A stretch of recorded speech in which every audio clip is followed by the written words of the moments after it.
Sabuga Bandini. Se inscreva, bora pra aula então?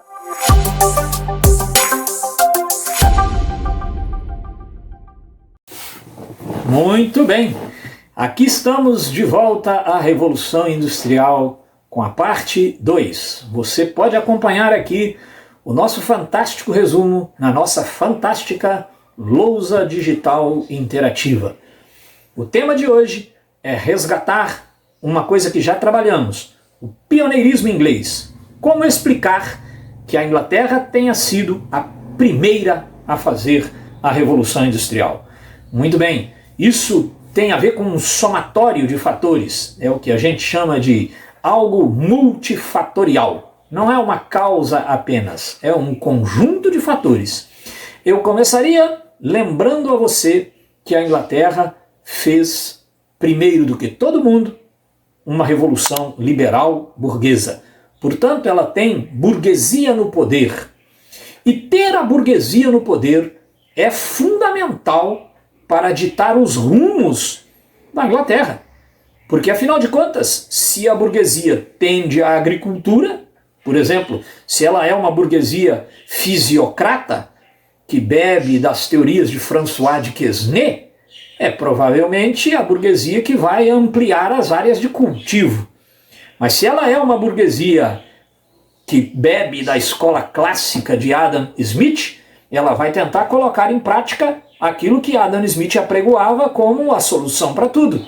Laissez-faire, laissez-passer, vamos deixar que o mercado se imponha e vamos favorecer as ações individuais em detrimento das ações coletivas. Enfim, esta burguesia no poder, ela dita o tom, ela é que põe a música e vai ditar a dança. Então isso é extremamente importante. Ora bolas, por que a Inglaterra é pioneira na Revolução Industrial? Porque ela é pioneira nas revoluções liberais burguesas. Mas é só isso, Evandro? Não, nunca é só isso. Você está vendo aqui na nossa lousa interativa, há alguma coisa muito importante aí. Você não faz Revolução Industrial só porque tem burguesia no poder. Eu quero saber o seguinte, quem vai trabalhar nas unidades fabris? As fábricas eram uma novidade.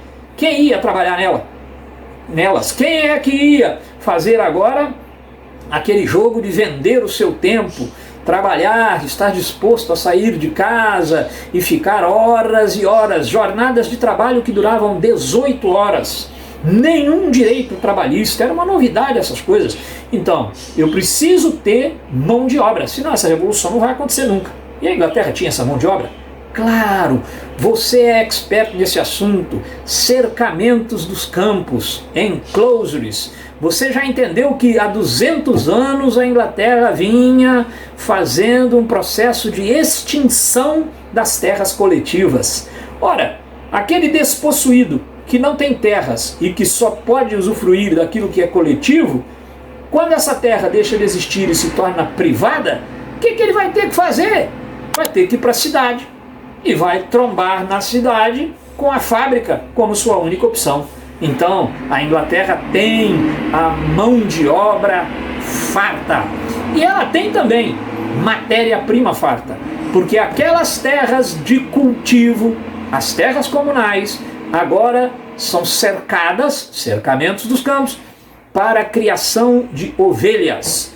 O rebanho lanígero. Isso aparece na prova, o menino fica lá pensando o que seria o rebanho lanígero. Não são novelos de lã pastando, são ovelhas que vão virar novelos de lã para a indústria têxtil inglesa, com certeza. Então, pensa comigo, eu tenho burguesia no poder, eu tenho gente disposta a trabalhar sem direito algum, ganhando uma miséria em fábricas insalubres, em fábricas mal iluminadas, mal ventiladas, com jornadas de trabalho de 18 horas, eu estou aí para isso, eu estou na pista para negócio. Eu tenho a lã, que a ovelha não dá, mas se você correr atrás e tosquiar, você vai obter.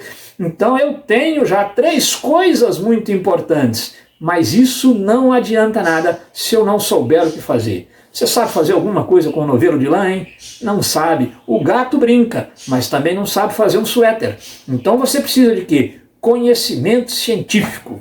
E a Inglaterra fez o seu trabalho de casa. Se você retornar um pouquinho, você vê que um dos temas que estudamos foi a Revolução Científica do século XVII. Olha, a Revolução Industrial do século XVIII é precedida por uma Revolução Científica no século XVII. O que os ingleses majoritariamente haviam feito no século XVII? Não só eles, mas eles principalmente haviam separado o conhecimento teológico religioso do conhecimento filosófico, do conhecimento dito científico. Criaram aí 3 grandes áreas do saber e endeusaram uma delas, a ciência.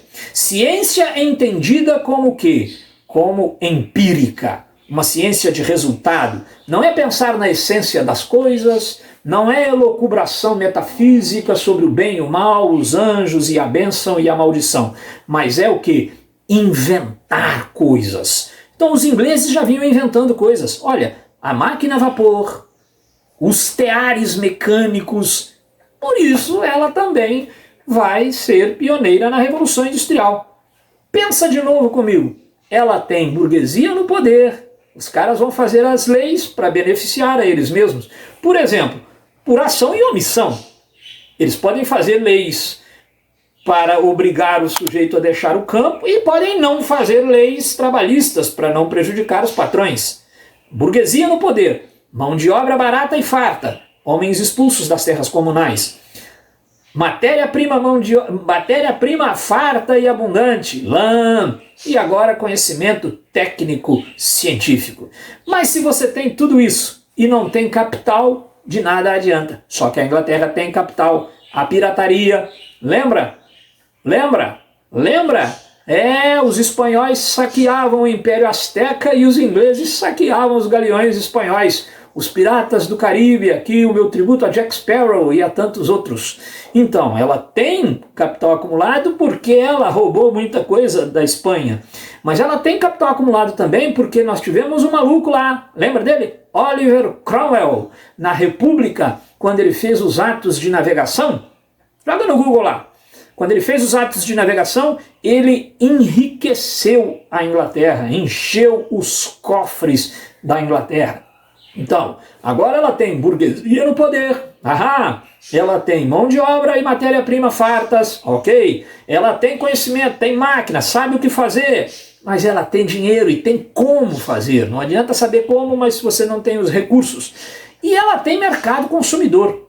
Bom, de que valeria dinamizar toda a produção se você não tivesse em quem chuchar essa produção? Você já estudou comigo, fala a verdade. A Revolução Americana. Você lembra que a Inglaterra, quando fez Revolução Industrial, lembra que tem colônias e que pode obrigá-las a consumir. Mas acontece que a Inglaterra também não tem só essas colônias, ela tem outras. E esse mercado consumidor é também uma das causas, um dos fatores que explicam o pioneirismo inglês. Agora, preciso pensar que além deste capital, eu vou ter, além desse mercado, eu vou ter recursos naturais. Muito bem, carvão mineral e muitos rios para navegar. Esse carvão mineral é interessante, né? Porque às vezes você pergunta lá alguma coisa para os alunos na prova, dizendo assim, olha, o que os ingleses fizeram para poder ter a Revolução Industrial?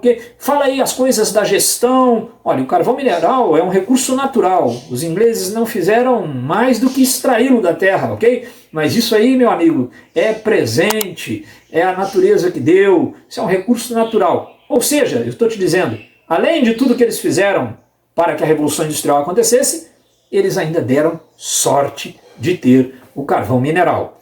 À custa de quem ele será extraído? Boa oportunidade de pensar nos agentes históricos, né? A gente fala tanto da burguesia industrial e esquece daquele cara que é minerador, está lá na mina de carvão, trabalhando para que a burguesia industrial se aproprie do grosso do lucro. Mas isso aí a gente vai falando devagarinho.